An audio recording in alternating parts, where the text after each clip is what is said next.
দুনিয়ার উপরে নিজেদের আধিপত্যকে বজায় রাখার জন্য, নিজেদের আধিপত্যকে ধরে রাখার জন্য, আধিপত্যকে আরো ছড়িয়ে দেওয়ার জন্য রাজনীতি কত নিম্নমানের হতে পারে আপনাদেরকে একটা আঙ্গুল দিয়ে দেখিয়ে দিচ্ছি।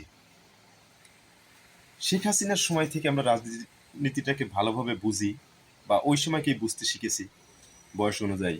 তো রাজনীতি দেখেন কিভাবে শিখিয়ে গেল শেখ হাসিনা। রাস্তার যেসব নষ্টা মহিলা, যারা 2 4 5 10টা স্বামী দিয়েও হয় না, মেয়ে মানুষ হয়ে স্বামী দিয়ে হয় না, হোটেলে হোটেলে রাত কাটায়, সেরকম মহিলাদের নিয়ে এসে ওই যে চুমকি টুমকি, তারপরে এই যে মমতাজ, আরো কতগুলো আছে নামই মনে আসে না, এইগুলো রে নিয়ে আসছে। নিয়ে এসে সংরক্ষিত আসনে দিছে, বা নারী নেত্রী বানাইছে, নারী এমপি বানাইছে, ওদেরকে দিয়ে বুলিং করাইতো, কথা বলাইতো বিএনপির বিরুদ্ধে, জামাতের বিরুদ্ধে। হ্যাঁ, তো এরা খারাপ, এরা রাজাকার, এরা এইটা সেইটা। হ্যাঁ, একটা মহিলা যার চরিত্রের ঠিক নাই, তাদেরকে দলের ভিতরে নিয়ে এসে তাদের দিয়ে কথা বলাইতো, রাজনীতি করাইতো। কি রাজনীতির সিস্টেম! মানে ওরা ভালো, একটা খারাপ মহিলা নিয়ে এসে আর এক দলকে খারাপ বানাইতেছে, আর সেই মহিলা হয়ে যাচ্ছে যে ফ্রেশ, সংসদে সে দাঁড়িয়ে দাঁড়িয়ে হুঙ্কার দিয়ে কথা বলে। কি দেশ, কি জাতি আমরা! আমাদের সামনে যে যারা দাঁড়ায়, তারা মানে প্রতি রাতে 2 4 10টা পুরুষ পার করে, সেই সব মহিলা সংসদে যায় আমাদের মাথার উপরে বসে থেকে কথা বলে। সি সি সি, এর যে দুঃখে কষ্টে ঘৃণা কি হতে পারে! কিন্তু বাস্তবে হয়েছে, এখনো হচ্ছে না, এখন রানিং হচ্ছে। রানিং আছে না এরকম মহিলা? রানিং আছে। বলতে গেলে, সত্য কথা বলতে গেলে আজ হয়ে যায় দেশদ্রোহী।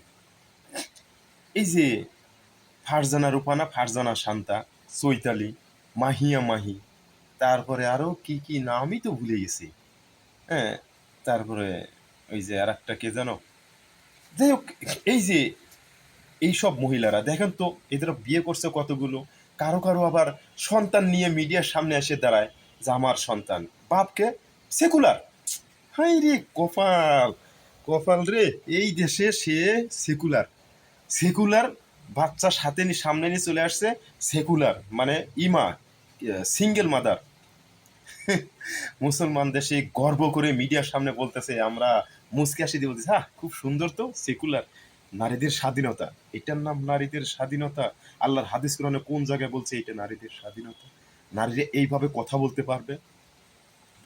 ফারজানা সান্থারা হুঙ্কার দিয়ে কথা বলে, এ খারাপ ও খারাপ। ওর চরিত্র কত নিম্নমানের! ওর সাথে যে পুরুষগুলো থাকে, সে পুরুষগুলো কি ওই মেয়েটাকে নিয়ে সুখী?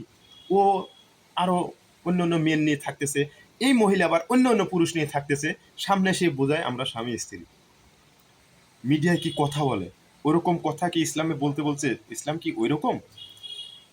আবার দেখেন, এই যে নুরা পাগলার পিছনে বেশ কিছুদিন খেয়াল করে দেখতাম সোশ্যাল মিডিয়ায় বা যে সংবাদ সম্মেলনের যে কেউ ওরা যখন কথা বলে, ওর পিছনে এই যে এই মহিলা প্রতি রাতে 10 20টা পুরুষ পার করে। একটা ভালো মেয়ে আসছিল, ওই যে হিরো আলম, বগুড়ার হিরো আলমের ওইখানে, ও বলছে যে আমারও, আমার সাথেও হিরো আলম থাকছে, আমারও নষ্ট করছে।